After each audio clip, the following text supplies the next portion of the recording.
Hi, good morning. Good morning, ladies and gentlemen. I'm Rose Chitanwat. I'm the moderator of the today's session. Welcome you to the FI Asia webinar EP7, which will focus on the functional food and gut health concept for consumer in Southeast Asia. For today, the webinar is our seventh version of the F&B that will focus from the very first on what the pandemic effect on the food and beverage industry, and also what is the trend is going to happen in our region and even in the global area. From the episode 1 till now, we really know that the pandemic is really affect the perception and also the consumer behavior in our consumer of the food and beverage sector, because it is the day-to-day needs of life for everyone. So in one of the research study done by Innova Market Insight, it shows that people are looking for the products that is health concern, hygiene, and also to share with all of us that most of the buyer pattern has been shifted from going to the department store to be more on the e-commerce and delivery level. So that's bring us to the level that the education through the digital platform and technology to be used in communication to the community is very important. So today I have our honorable guest speaker from Indonesia. She is a professor from IPB University in Bogor in Indonesia. Professor Lilis Nuraida, she is researcher at the CFA Center and the lecturer of the Department of Food Science and Technology at IPB in Bogor. She will share with us on the functional food and gut health. So what is it about? In few minutes, you will enjoy her presentation. And of course, if you have the question, you can put in the blog below the Q&A session that you have question for her. She will spend about 40 minutes with us to cover on the functional food and gut health concept for today's presentation. Today's presentation, we get support by ADM Fibersol. ADM make the right first call ingredients partner, whether you are looking for any single ingredients, blend or turnkey solution. ADM can help you get the market faster with consumer preferred foods and drink. So thank you for ADM to sponsor for this session. May I now invite Professor Lilis Nuraida to share the presentation. Please, Professor Lilis. Assalamu alaikum. Good morning, everyone. Thank you, moderators. And first, I would like to share my presentation.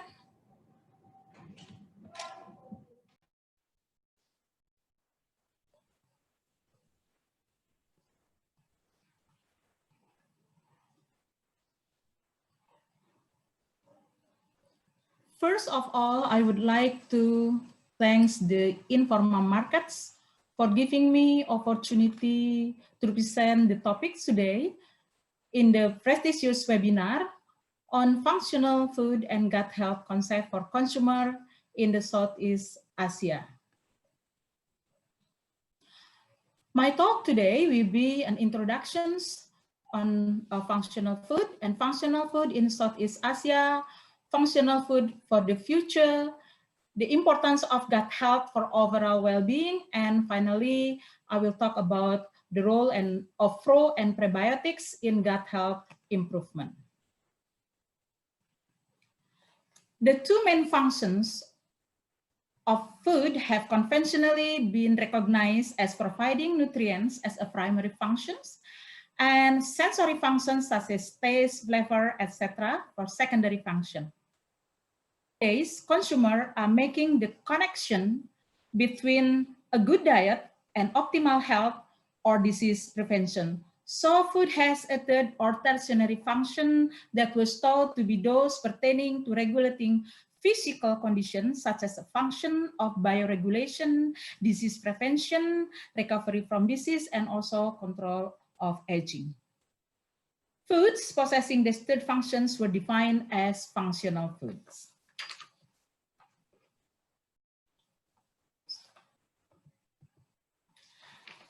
Functional foods actually have a quite long history.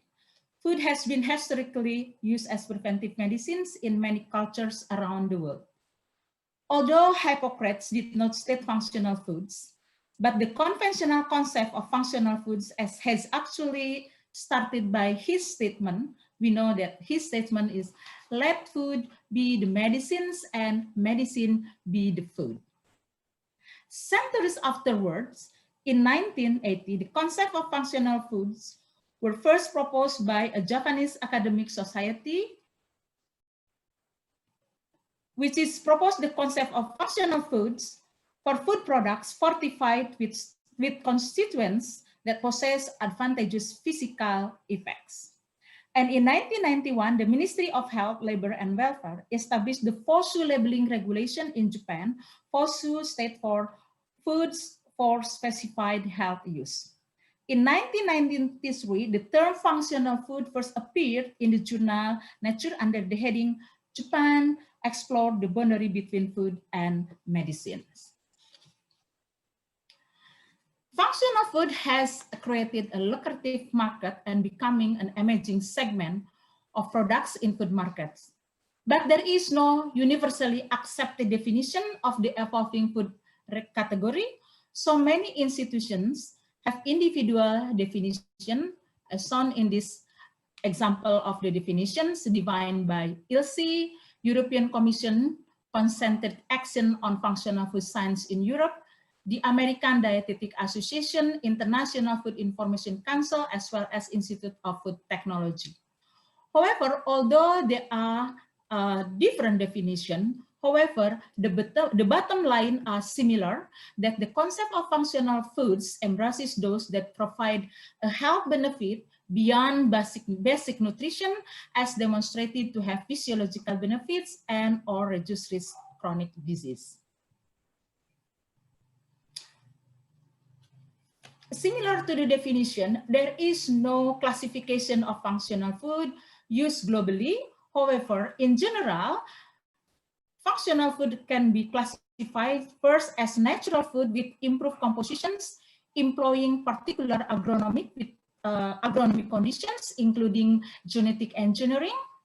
And the second is that food including a health promoting component, and food from which a component with adverse effect has been removed, and food in which the nature of one or more of its component has been chemically improved, and food in which the bioavailability of one or more of its component has been increased. So the functional foods may include conventional food, which exists as natural food or processed food, and modified foods such as fortified, enriched, or enhanced food. Functionality of functional foods is derived from bioactive compounds. The bioactive compounds is extra nutritional constituents that typically occurs in small quantities in food. Bioactive compounds in food help in the prevention of chronic diseases and enhancement of performance of well-being for the individuals beyond their established role in nutritional function, such as functions as antioxidants, anti-inflammatory, antifungal, and various additional preventive properties. Examples of bioactive compounds include phytochemicals, marine-based, animal-based bioactive compounds, as well as microorganisms.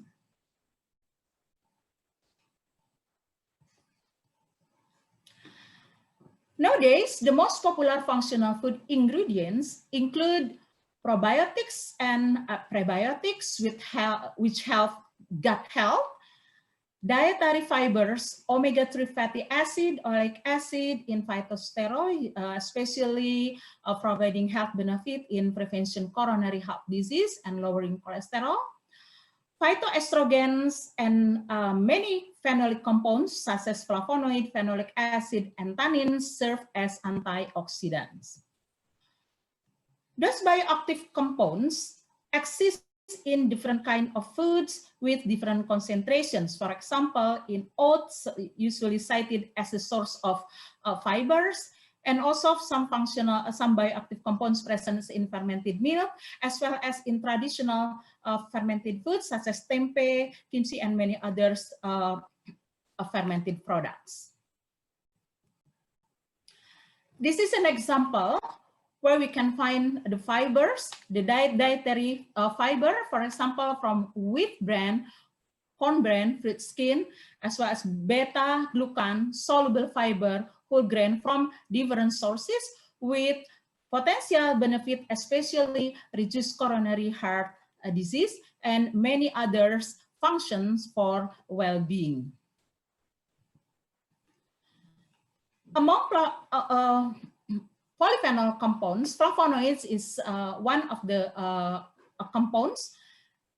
There are many flavonoids compounds, which is we can have from many sources, especially fruits and vegetables, with the potential benefit, especially for antioxidants, and also many others have benefit to maintain well-being.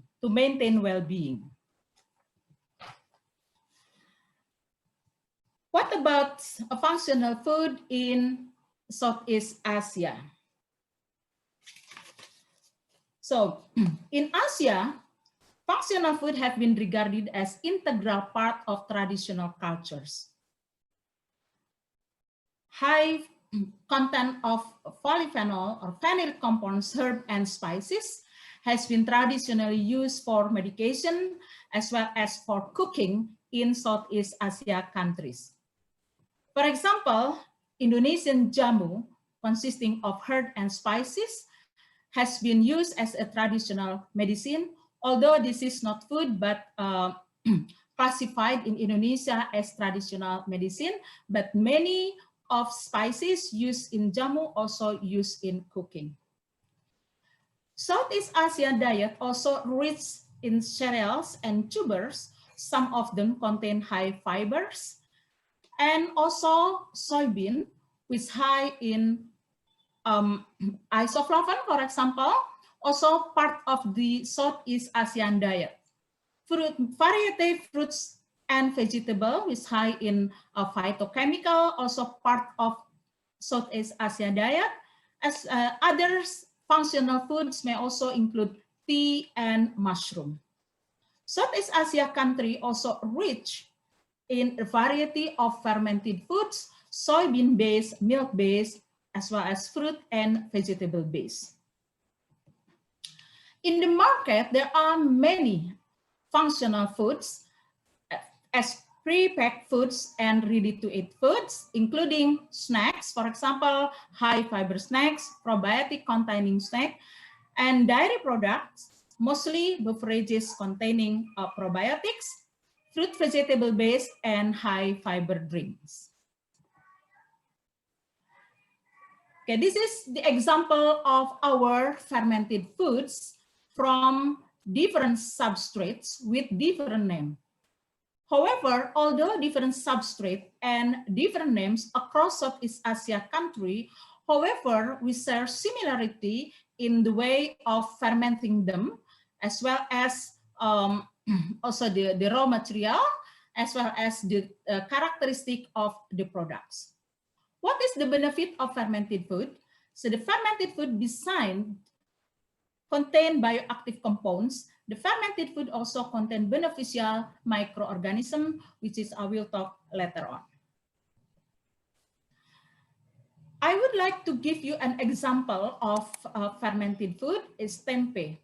Tempeh is a fermented food originated from Indonesia, however, now has been known globally because of the nutritional content as well as the bioactive compounds. Many researches has been done to support the presence of the bioactive compounds in tempeh as well as their health benefit effects.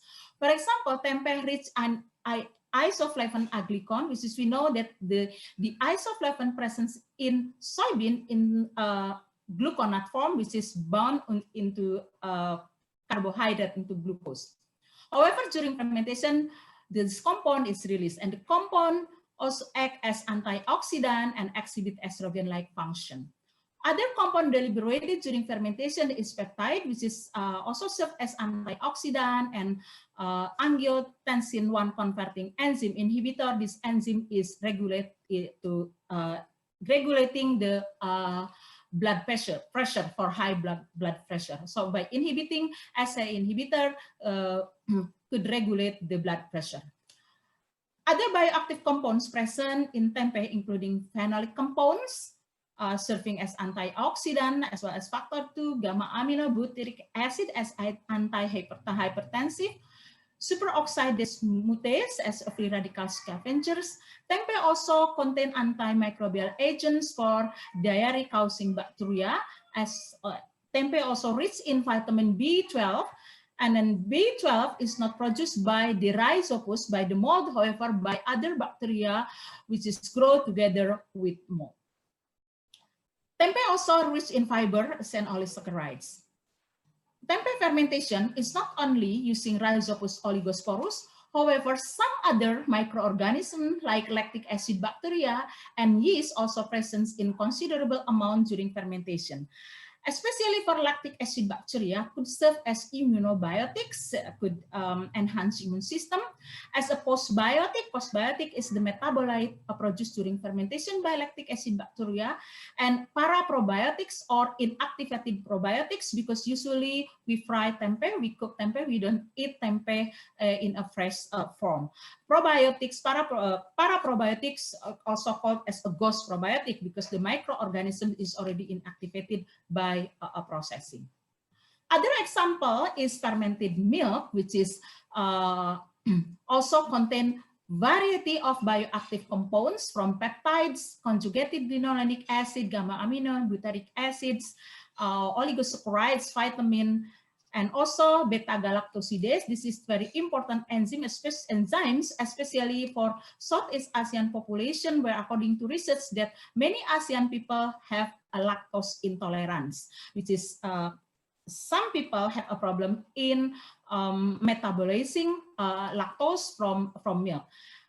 By the help of beta-galactosidase produced by lactic acid bacteria, the lactose intolerance could be alleviated.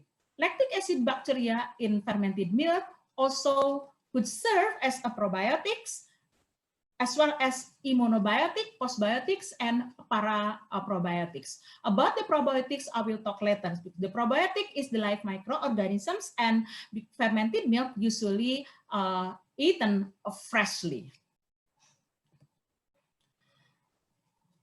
Among the fermented vegetables, kimchi is the most studied. Although this kimchi is from South Korea, but others of fermented vegetables similar to kimchi also present in Southeast Asia, including Indonesia, Thailand, and the Philippines, and other Southeast Asia countries.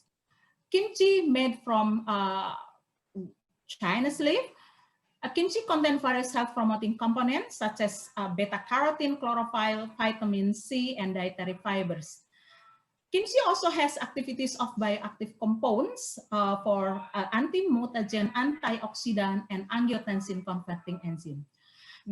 Kimchi, as fermented by lactic acid bacteria, could also serve as a source of lactic acid bacteria, which acting as some of them could act as probiotic, postbiotic, or paraprobiotics. Other lactic acid bacteria fermented juices like apple and many other vegetables also contain phenolic compounds, GABA peptides, conjugated linoleic acid, and folate, which serve as antioxidant activities. How about functional food for the future?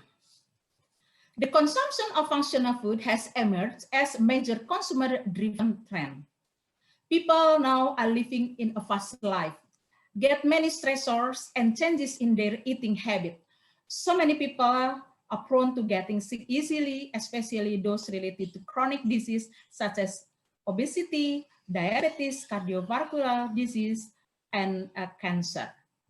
As well, especially in this pandemic condition, many people looking for healthy foods.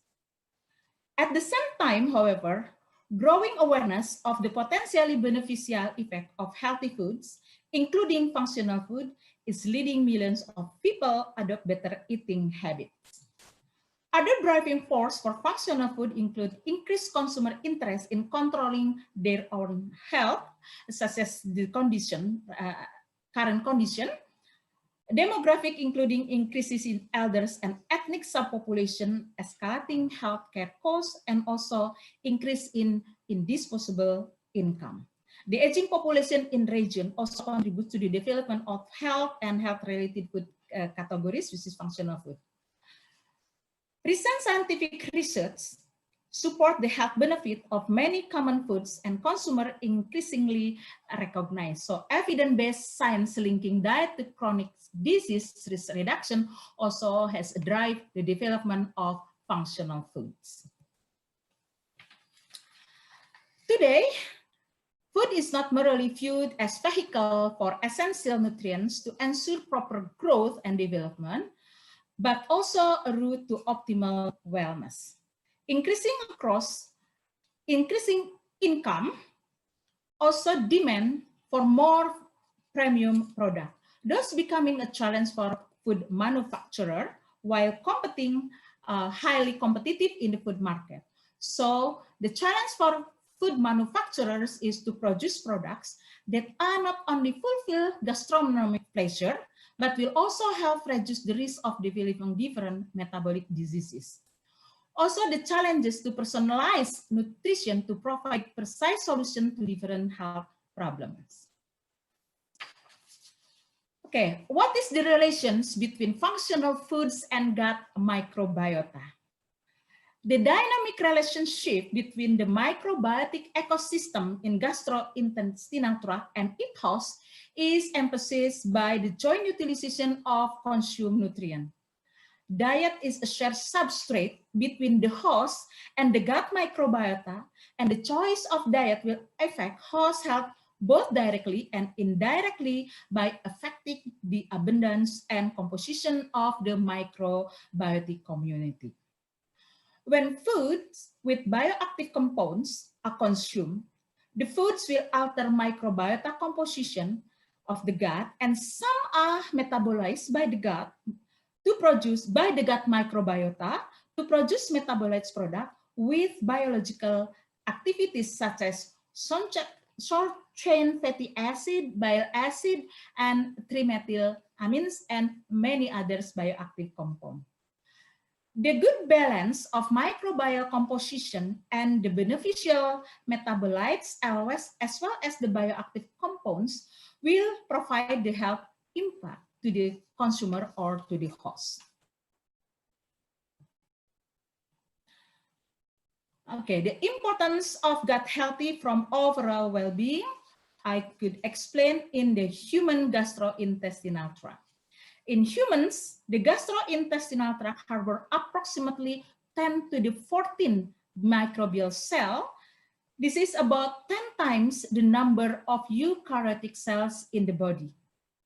Bacteria contributing to this intestinal microbiota niche belong to more than 10,000 different species, harboring more than 3 million bacterial genes and amount to biomass approximately 2 kg, which some researchers also suggest that this microbiota is as an internal organ and provide many functions that are crucial for the host well-being. Microbes inhabit the human body, collectively forming the human microbiota. This microbiota create a complex, organ-specific, and adaptive ecosystem which continually impact the host physiology. Together, they play a pivotal part in human physiology and modulating the host internal environment through influencing digestion, immune development, vitamin production, and overall well-being, thereby play a major role in host health.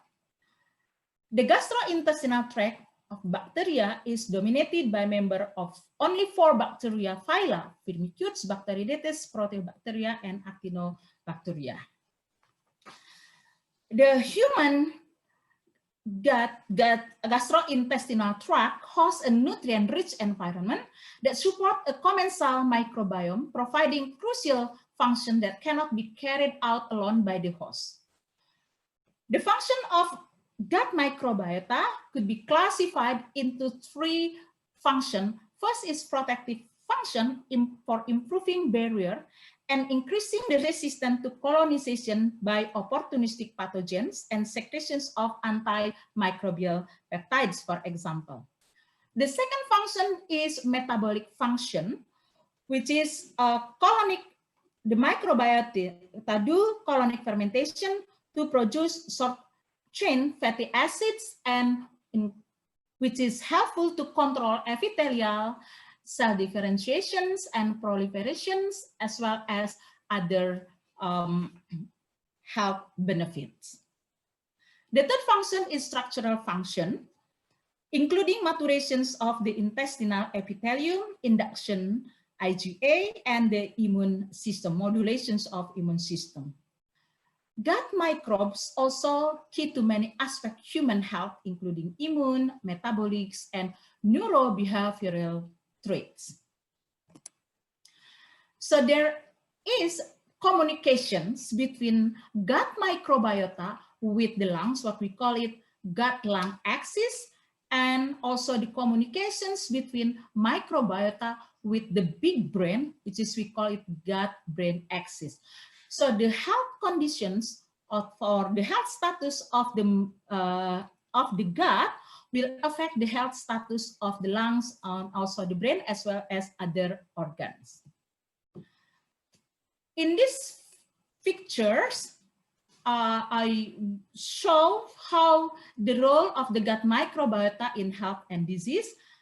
Gut microbiota influences many areas of human health, from innate immunity to appetite and energy metabolisms. The gut microbiota affects other organs by producing metabolites, short-chain fatty acid, indole-propionic acid, and trimethylamine, which is that bring about changes when they reach other organs. To the left is in the disease condition, where there are many detrimental metabolites produced by bad bacteria. And to the right is the health status, where there are many beneficial metabolites produced by good bacteria. So for the gut-brain axis, this is the concept that a bidirectional channel of communication between the big brain, and the little brain. The little brain is the gut. There are several routes of communications between the brain and the gut microbiota through nerves and through immune system, and to the production of short-chain fatty acid by gut microbiota. The CFA is the food for the brain, and also producing tryptophan, which is the important precursor to serotonin, is the primary neurotransmitter, and many other metabolites as neurotransmitter. An abnormal microbiota release an inflammatory mediators and other neuroactive molecules, result in changes in cognition and behavior. Alternatively, stress can also lead to the gut dysfunction. Gut-lung axis is less studied than GBA. There is also a link between gut microbiota and lung immunity. Dysbiosis in gut microbiota is associated with lung disorder and respiratory infection. Similarly, the dysbiosis of lung microbiota is also accompanied by disturbances in gut microbiota due to movement of bacteria from their lung into bloodstream. Okay. How about the relation between microbiota, diversity, and health? A healthy balanced state marked by high diversity and abundance of microbial population in gastrointestinal tract, what we call it eubiosis, which is dominated by lactic acid and short-chain fatty acid producing bacteria. A pathogenic state of the gastrointestinal tract marked by a diminished microbiota, leading to an imbalanced microbial population, which is we call it dysbiosis. which can be caused by a range of factors, including diet high in processed food, lack of regular sleep, so sleep is very important to keep healthy gut, antibiotics, and physical-social stress. The microbiota composition is also affected by age, that the adults have less diverse microbiota. Antibiotic treatments also shift to less microbial diversity. Overgrowth of pathogenic bacteria result in an increase in lipopolysaccharides level, which triggers the production of pro-inflammatory cytokines in the gut. The associations between reduced diversity and disease indicates that a specific rich gut ecosystem is more robust against environmental influences. Diversity seems to be a generally good indicator of healthy guts. Lower bacterial diversity has been reproducibly observed in people with inflammatory bowel disease, for example, diabetic people, atopic eczema, celiac disease, obesity, and many other diseases that stiffness than in healthy controls. So preventing dysbiosis is the key, as modulating gut microbiota after infection proves difficulties. To modulate from dysbiosis to eubiosis status could be used probiotic, prebiotic, or the mixtures of both, what we call it symbiotics. This picture showing the alteration in the gut commensal bacterial diversity lead to pathogenesis, as shown on the left side, and probiotics and prebiotic have a prominent roles in restoring commensal gut microbiota. The commonly used probiotic for the treatment usually lactobacillus and bifidobacteria. However, there are many others microorganisms, including bacillus and saccharomyces, that has been shown also to function as probiotics. Okay, what is probiotics? As mentioned before, the probiotics and prebiotics could be used to manipulate gut microbiota.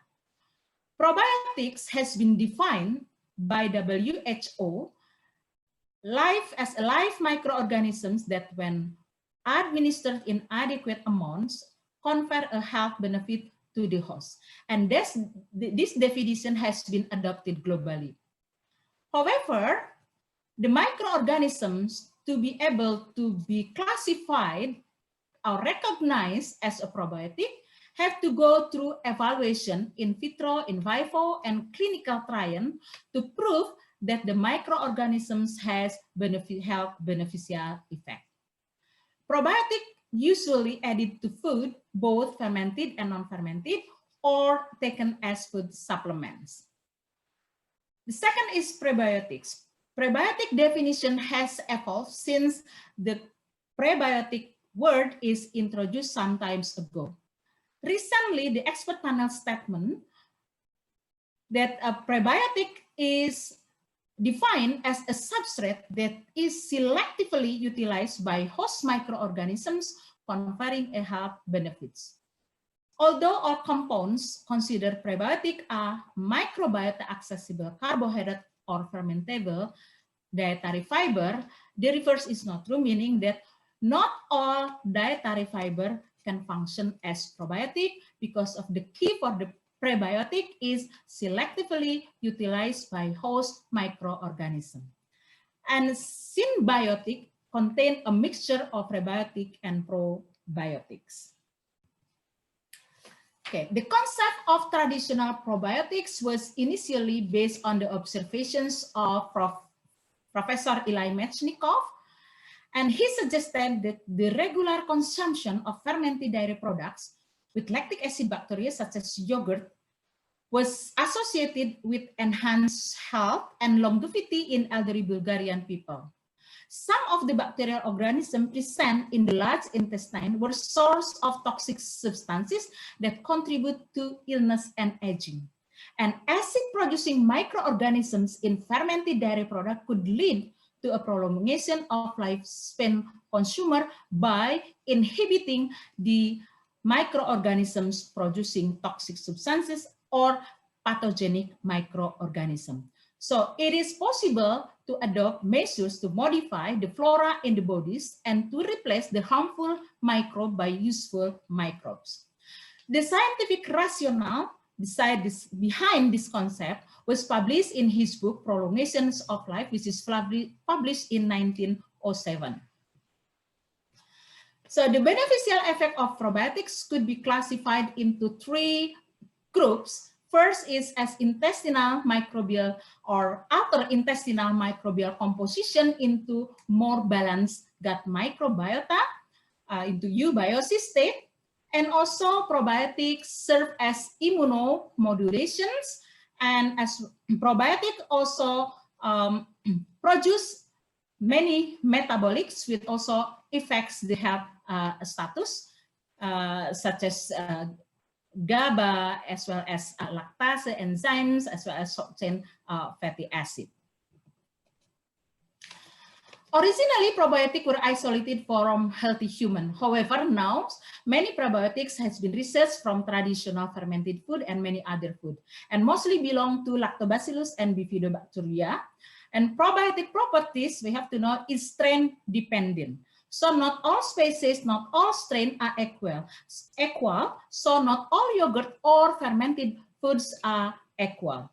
Besides lactic acid bacteria strain that have been permitted and used commercially, also there are some non-lactic acid bacteria like Saccharomyces cerevisiae or Saccharomyces boulardii and Bacillus coagulans. Okay, this is the example how the local probiotics could also be studied for the probiotic potency. This is the example from Indonesian fermented food, mostly Lactobacillus genera from Plantarum species and Rhamnosus, but with different strain. So the potency including preventing diarrhea, increased immune response, and increasing short-chain fatty acid, as well as regulating the gluconeogenesis gene, which is involved in regulating or in preventions of diabetes. Then next topic is prebiotics. Prebiotics, as I mentioned before, is a substrate that is selectively utilized by host microorganisms, conferring a health benefit. So prebiotic requires selective utilization by live host microorganisms, not simply enzymes or bioactive chemical. The criteria of selective utilization distinguish probiotic from many other substances. So the probiotic differ from most dietary fibers such as pectin, cellulose, and silans, which is not metabolized by microorganisms. A probiotic should not be broadly metabolized by elicit metabolic bias. So over 20 years ago, a class of compound termed prebiotic, mostly fructooligosaccharides, inulin, gosmos, and as well as oligosaccharides. So, however, recently, the studies show that beside oligosaccharides, there are many bioactive compounds could also support the growth of the probiotic bacteria in the colon, such as some of the phenolics and phytochemical, some of polyunsaturated fatty acid. Human milk also contain rich of oligosaccharides, so could be classified as prebiotics. Any substances could also affect the microbiome. However, if it is not metabolized or utilized by microorganisms conferring to health benefit, is not classified as a probiotic. So the probiotics effect has been evolved. It's not only from the gut function in the gut, and as also function in any other health benefit. This one, as I mentioned before, this is showing the examples of the probiotic that has been researched for about 20 years, is mainly inulin, host, and GOS. Okay, Current health benefit probiotic are evolving, including the main function is the direct function is the inhibitions of pathogen and also immune stimulation. So prebiotic used as a substrate to support the growth positive bacteria and also to produce short chain fatty acid. This short chain fatty acid could affect the health status of other organs, such as also support the cardio metabolisms as well as the food of the brain, so support the mental health and brain function and cognition.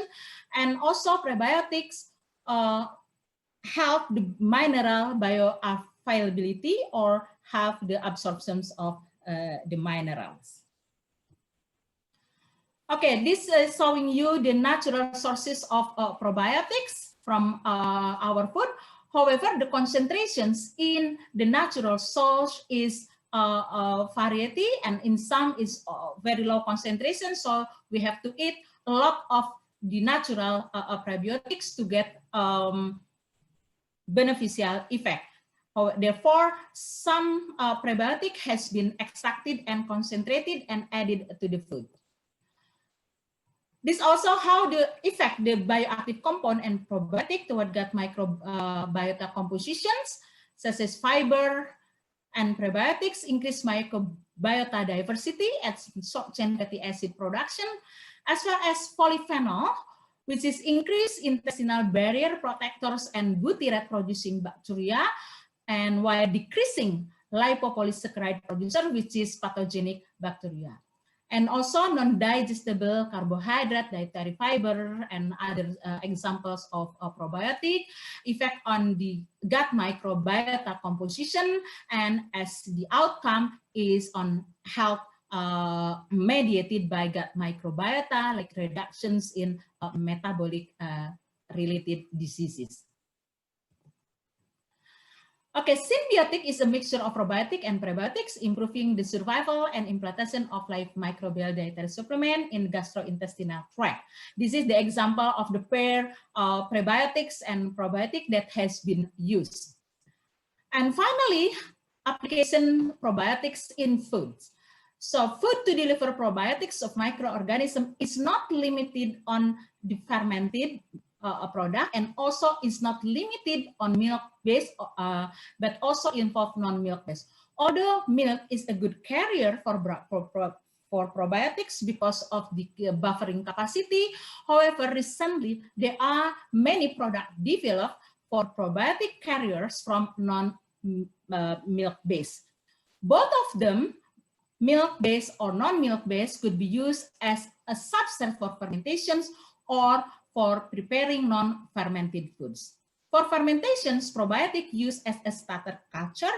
However, when we want to include the probiotics into non-fermented foods, but we have to put a micro-encapsulated. So the micro-encapsulated could protect the probiotic during processing, and also different environment from non-milk-based, as well as to protect during the travel from the mouth into the colon.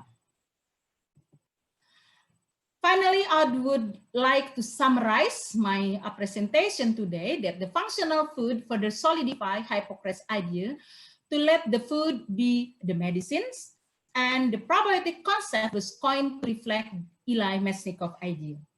Health of human digestive system is closely linked to their overall health, as it interacts and influences so many systems and processes in the body, including immune system, metabolic, and neurobehavioral traits. Bioactive compounds in functional foods also affect microbial diversity and are metabolized to produce beneficial substances by gut microbiota. The benefits of probiotic and prebiotic has been expanded to the site other than gastrointestinal tract, including cardiometabolism, mental health, and immune system.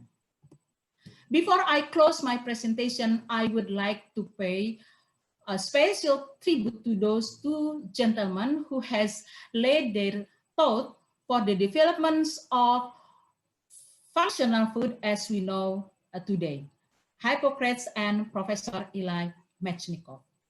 Thank you very much for your attention.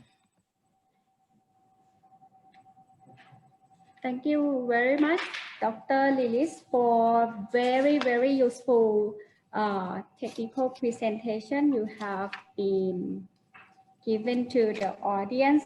You will be surprised that there are more than 20 questions coming in. And back to your presentation, Doctor, there is a simple question because I think the audience here has both Indonesian, Korean, Thai. They want to know that what is jamu and tempeh? Can you explain a bit? I know that jamu is one type of fruit and tempeh is one type of soy fermented cake. Can you give the answer to the audience? Okay. Sorry, can you please emphasize the question? I'm sorry. The question is what is tempeh, T-E-M-P-E, and jamu? Yeah. Okay. Tempeh and jamu. Okay. Okay. Tempeh is a fermented foods made of yellow soybean. The fermentation is carried out by mold Rhizopus oligosporus. But during the fermentation, there are many other microorganisms like lactic acid bacteria and yeast also growing and other bacteria who also enrich the nutrition and the bioactive compounds of tempeh. Tempeh is an important part of daily diet of Indonesians. So no day without tempeh for Indonesian. Well, usually cooked as many kind of dishes and also could be fried, could be cooked as a stew, and as well as could be used for raw material for making tempeh burger. Especially this product is very important helping vegetarian. So tempeh rich in the conventional nutrition, rich in carbohydrate, protein. So before, tempeh has been considered as a cheap protein source. Until today, tempeh is also a cheap protein source. And however, since there are many bioactive compounds produced during fermentation, tempeh now is also have the functions beyond the conventional nutrition. And jamu is actually not food.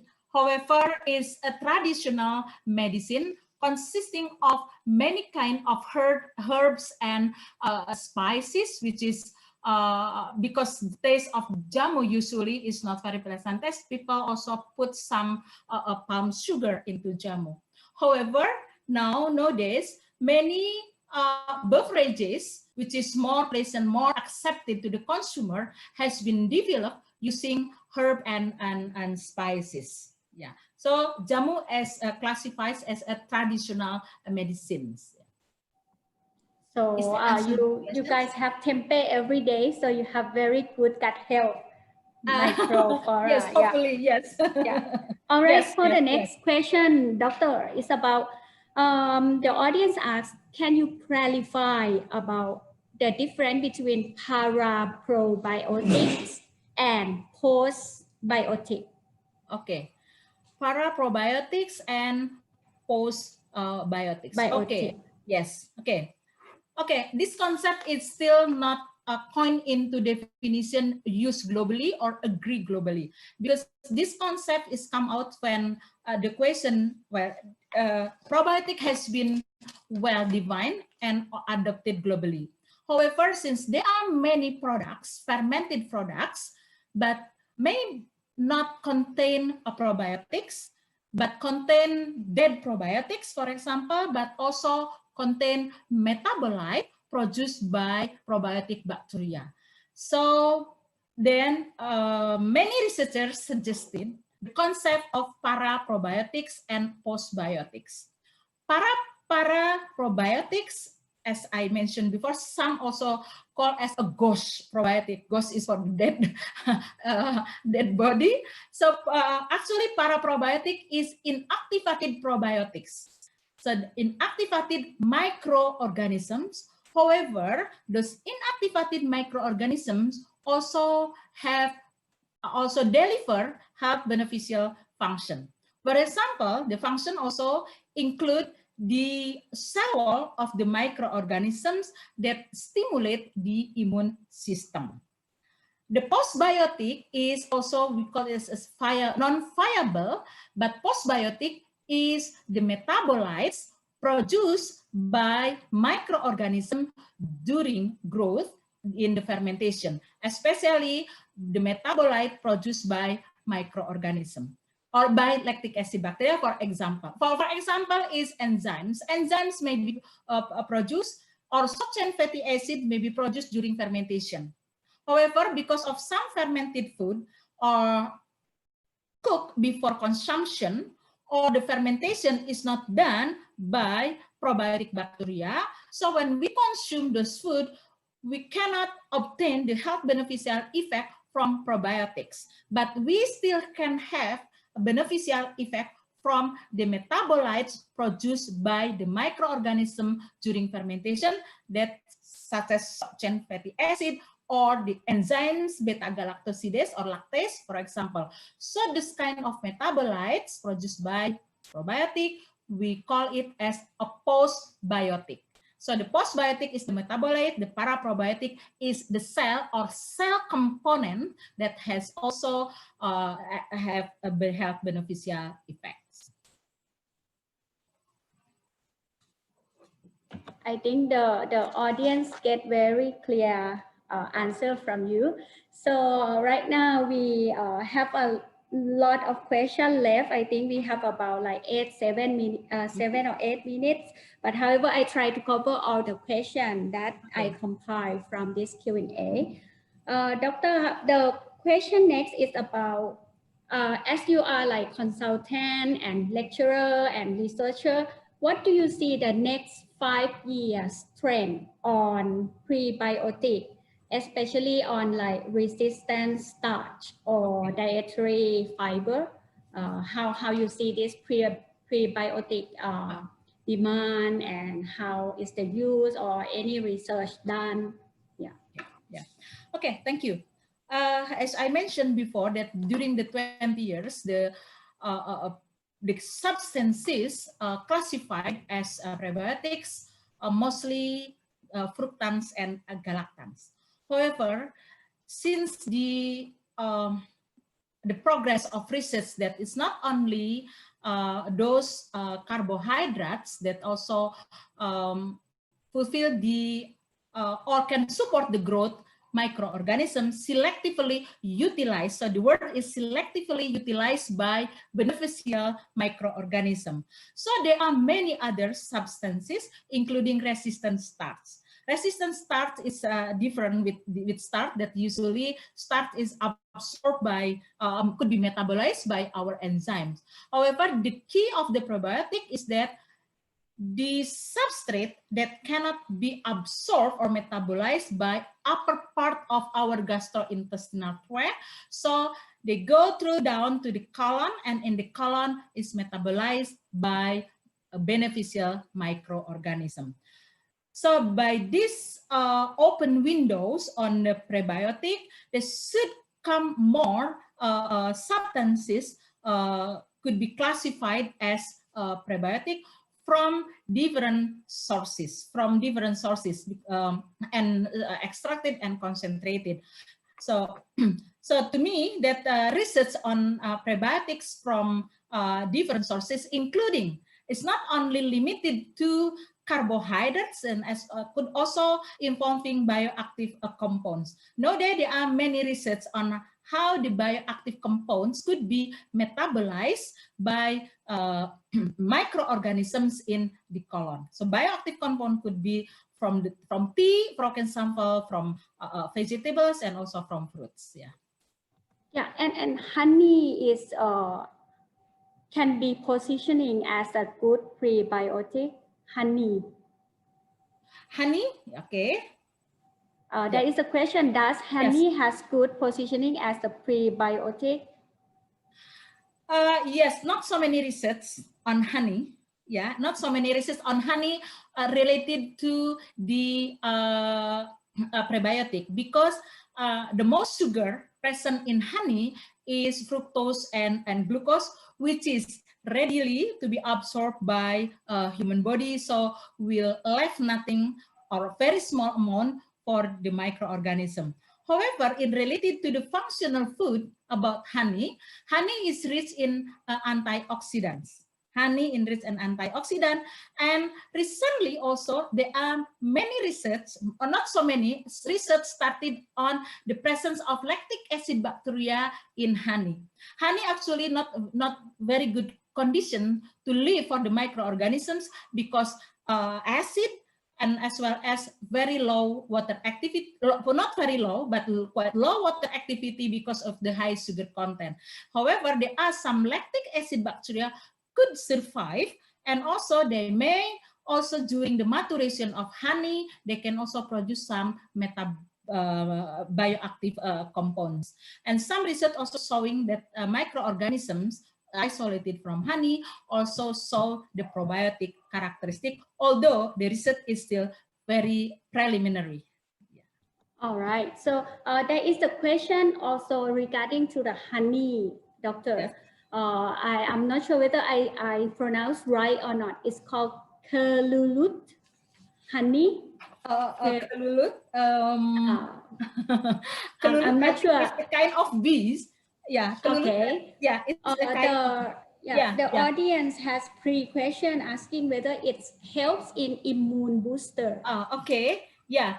So, well, as I mentioned before, that flavonoids and polyphenol, which act as antioxidant, is rich in honey. So, as an antioxidant. And secondly, as I mentioned also, that honey now has been known that honey contain lactic acid bacteria. So, indirectly, those two substances could also contribute to the immune system. Yeah. That's my answer. Right.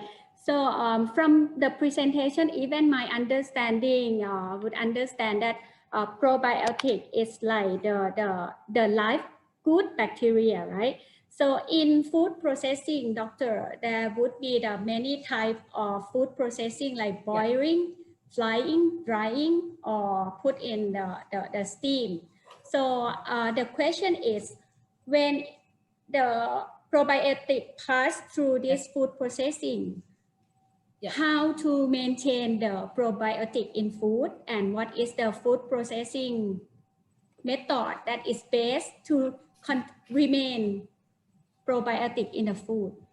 Okay, thank you. Very good questions for the applications of probiotic in many different kind of foods. Yeah, for fermented food, which is consumed freshly, like fermented vegetables, there's no problem with we put probiotic as a starter culture, so we can have the probiotics. But also we have to maintain during transportation. Because what we need if we want to have the probiotic benefits, that we have to maintain the live microorganism. So the big question is, how about when we, for example, a chocolate bar or any kind of food that undergo processing, boiling, and etc. So first we have to encapsulate the probiotic. So the probiotics should be protected using many encapsulant, such as also could be use prebiotics or oligosaccharides.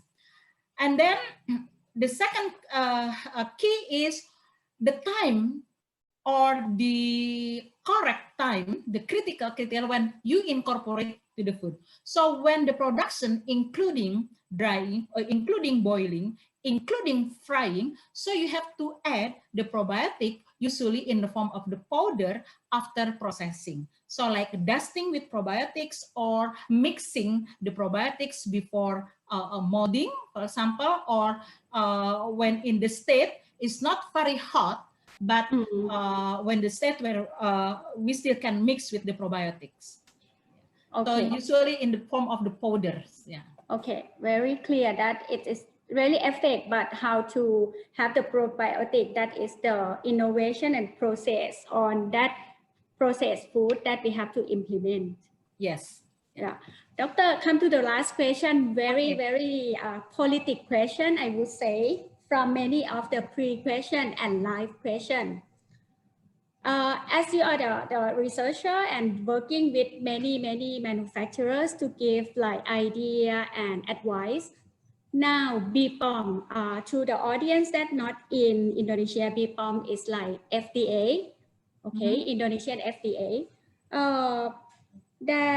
Is there any regulation that clearly state about approval of probiotic, and if that is not really approved in the local level as you working in the industry, how you want to encourage local producer to really look at moving to produce probiotic type of product as like functional food, because the market is demanding now.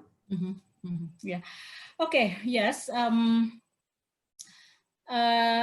The regulations regarding probiotics in BPOM is under legislation of claim. I think many other countries in Southeast Asia also the regulations under a claim. Okay, under claim. So it can say like health claim. Yeah, health claim. Okay. Yes, they're under health. Yeah, health claim. Yes, yeah. So the regulations under health claim, where in Indonesia regulation cover nutrition claim and a function of nutrition as well as health claim and any other function.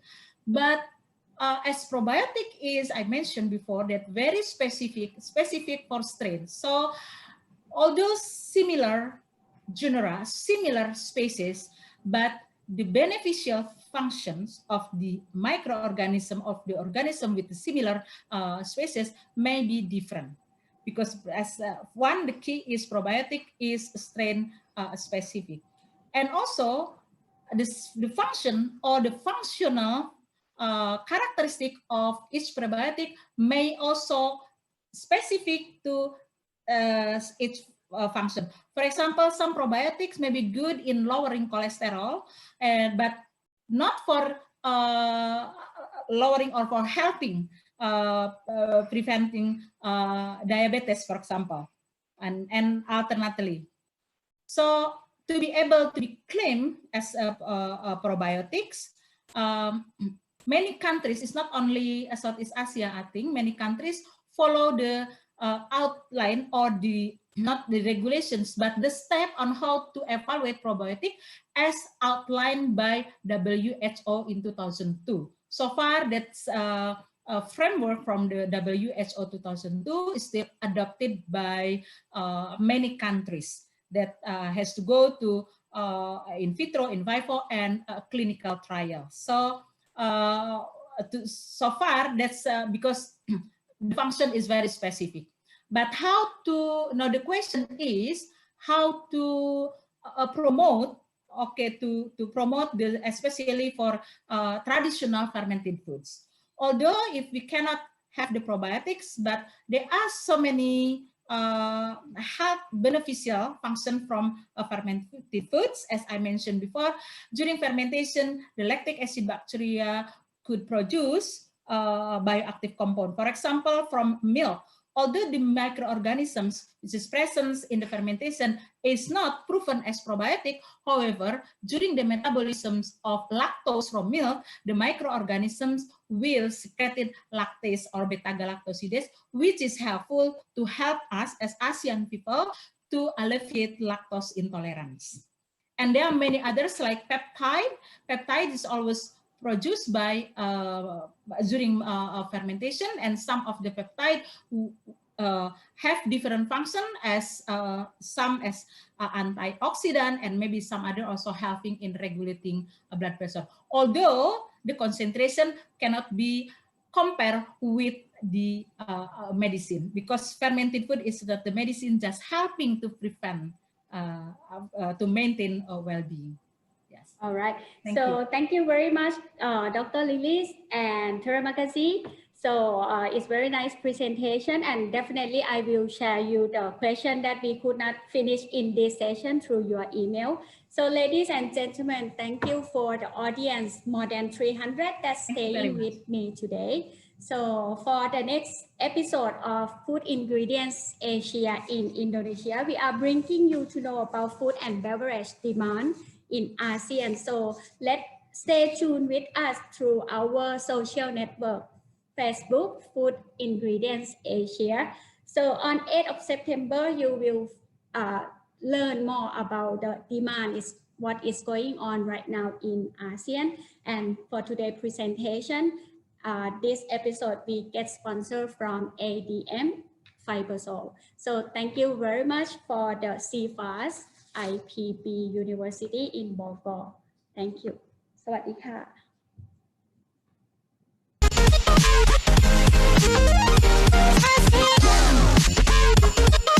ะ